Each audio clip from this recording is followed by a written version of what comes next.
Hello everyone, I hope you all are fine. आज हम 11th business studies के अंदर यूनिट 8 का चैप्टर 8.1 कर रहे हैं, जिसका नाम है स्मॉल बिजनेस एंड इंट्रोडक्शन। सो आज हम पढ़ेंगे कि स्मॉल बिजनेस जो है वो क्या होते हैं। देखिए, स्मॉल बिजनेस के वो enterprises which employs not more than 50% when using power, 100% when not using powers. Small business वो एंटरप्राइजेज होते हैं जब वो पावर का यूज़ करते हैं तो 50% से ज़्यादा लोगों को ना लगाए, और अगर पावर यूज़ नहीं कर रहे हैं तो 100% से ज़्यादा ना लगाए, और जिनकी कैपिटल एसेट्स जो है वो 5 लाख से ज़्यादा नहीं होती है उनको हम स्मॉल बिजनेस कहते हैं। अब देखिए, यहाँ पर स्मॉल बिजनेस को क्लासिफाई किया गया है micro small and medium enterprises act 2006 के अकॉर्डिंग। प्लांट एंड मशीनरी में जो इन्वेस्टमेंट करते हैं ना, उसके बेसिस पर कैटेगराइज किया गया है। देखिए, एक मैन्युफैक्चरिंग एंटरप्राइजेज जो खुद प्रोड्यूस करते हैं, एक सर्विस एंटरप्राइजेज, इन दोनों के लिए डिवाइड किया गया है। मैन्युफैक्चरिंग एंटरप्राइजेस के अंदर जो प्लांट एंड मशीनरी के अंदर जो इन्वेस्टमेंट के बेसिस पर है, तो माइक्रो के अंदर कितना होता है, लेस देन 25 लाख। सर्विस के अंदर होता है लेस देन 10 लाख। स्मॉल कब कहेंगे, जब 25 लाख से 5 करोड़ के बीच में इन्वेस्टमेंट की जाए। और सर्विस एंटरप्राइजेस में स्मॉल एंटरप्राइजेस कौन से होंगे, जब हम 10 लाख से 2 करोड़ के बीच में इन्वेस्टमेंट करें। मीडियम की बात करें हम तो मैन्युफैक्चरिंग एंटरप्राइजेस के लिए कितना है, बिटवीन 5 करोड़ टू ₹10 करोड़। और सर्विस एंटरप्राइजेस के लिए कितना है, बिटवीन ₹2 करोड़ टू ₹5 करोड़। तो इनको कैटेगराइज किया गया है। सो ये क्लासिफिकेशन किया गया है स्मॉल बिजनेस का माइक्रो, स्मॉल और मीडियम एंटरप्राइजेस एक्ट के अकॉर्डिंग। किस बेसिस पर, investment in plant and machinery के बेसिस पर। देखिए, जो छोटे छोटे बिजनेस होते हैं, जो स्मॉल बिजनेस है, ये वो बिजनेस होते हैं जो कि इंडिपेंडेंटली ऑन्ड होते हैं, है ना, इंडिपेंडेंटली किए जाते हैं। जैसे देखिए, किसी के पास इतना पैसा नहीं होता कि वो ज़्यादा बड़ी अपना कंपनी खोल सके, अपना बिजनेस कर सके, इसलिए वो क्या करते हैं, स्मॉल स्मॉल बिजनेस जो है वो एस्टैब्लिश करते हैं, खुद इंडिपेंडेंटली ऑन्ड होते हैं ये। जिसके अंदर क्या होता है, देखिए बेसिकली रूरल एरियाज़ के अंदर ज़्यादा होते हैं, जिससे कि एम्प्लॉयमेंट जो है वो काफ़ी जनरेट होती है, बेरोजगारी जो है वो भी काफ़ी हद तक क्या होती है, कम होती है।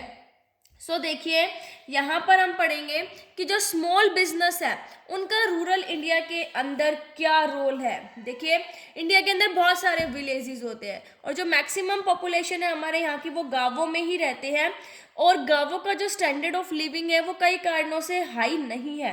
भाई क्यों नहीं है हाई, क्योंकि यहाँ पर बेरोजगारी बहुत ज़्यादा होती है, फाइनेंशियल क्राइसिस आते हैं, आर्टिशंस जो होते हैं उनके लिए अपॉर्चुनिटीज़ बहुत कम होती है, रिसोर्सिस की कमी होती है। तो मेन प्रॉब्लम आ जाती है कि हमारी कंट्री जो है वो इस सिचुएशन के अंदर कैसे डेवलप करे।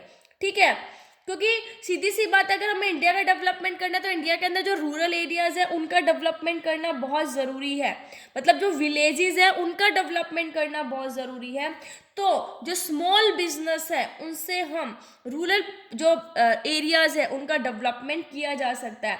सो जो स्मॉल बिजनेस है, छोटे छोटे जो बिजनेस है, जो गांव के लोग अपना इंडिपेंडेंटली करते हैं, ठीक है, इतना पैसा नहीं होता कि वो बड़ा बिजनेस कर सके, तो वो क्या करते हैं, गाँव में ही अपने छोटे छोटे बनाने लगे स्मॉल बिजनेस, जैसे कि शॉप मैन्युफैक्चरिंग, साबुन बनाने लग गए, कैंडल बनाने लग गए, ठीक है, ये क्या है, गुड़िया बनाने लग गए, ये क्या है, स्मॉल बिजनेस है।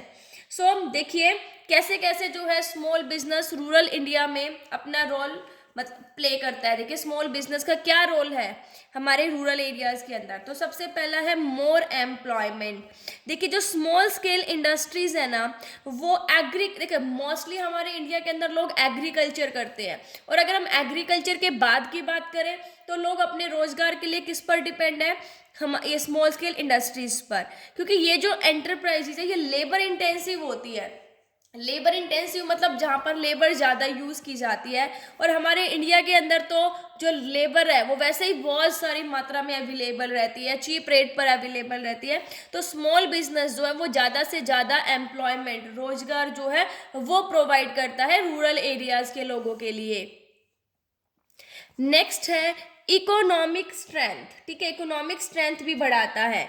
देखिए, इकोनॉमिक स्ट्रेंथ जो है वो कैसे बढ़ाता है? अब देखो कि दो तरह से बढ़ाता है। कैसे? क्योंकि इन बिजनेस में क्या होता है, कम अमाउंट कैपिटल चाहिए, मतलब कैपिटल की बहुत ज़्यादा रिक्वायरमेंट नहीं पड़ती, और जो दूसरे रिसोर्सेज है उनकी भी इतनी ज़्यादा रिक्वायरमेंट नहीं होती। मतलब लोग जो पहले सोचते थे हमें बिजनेस स्टार्ट करेंगे तो इतना सारा पैसा लग जाएगा, हम कैसे करें, तो वो जो प्रॉब्लम आती थी फाइनेंशियल कंसंट्रेंट्स की, वो अब इससे छुटकारा मिल जाता है, क्योंकि अब वो स्मॉल बिजनेस को इजीली एस्टैब्लिश कर सकते हैं। देखिए, एक तो अब अपना वो बिजनेस भी स्टार्ट कर पाते हैं, क्योंकि बहुत कम इन्वेस्टमेंट की ज़रूरत पड़ती है, और जो बेरोजगार लोग थे उनको भी रोजगार मिल गया। तो स्मॉल बिजनेस ने क्या किया कि लोगों को एम्प्लॉयमेंट भी प्रोवाइड की, ठीक है, जो बेरोजगार थे, और जिनके पास क्या था, जो इस वजह से बिजनेस स्टार्ट नहीं कर पाते थे कि उनके को बहुत ज़्यादा पैसा लगाना पड़ेगा, बहुत ज़्यादा इतना पैसा उनके पास होता नहीं था, उनसे भी छुटकारा मिल गया, उनसे भी रिलैक्सेशन हुई। तो इकोनॉमिक स्ट्रेंथ जो है वो काफ़ी इंक्रीज हो जाती है स्मॉल स्केल बिजनेस से।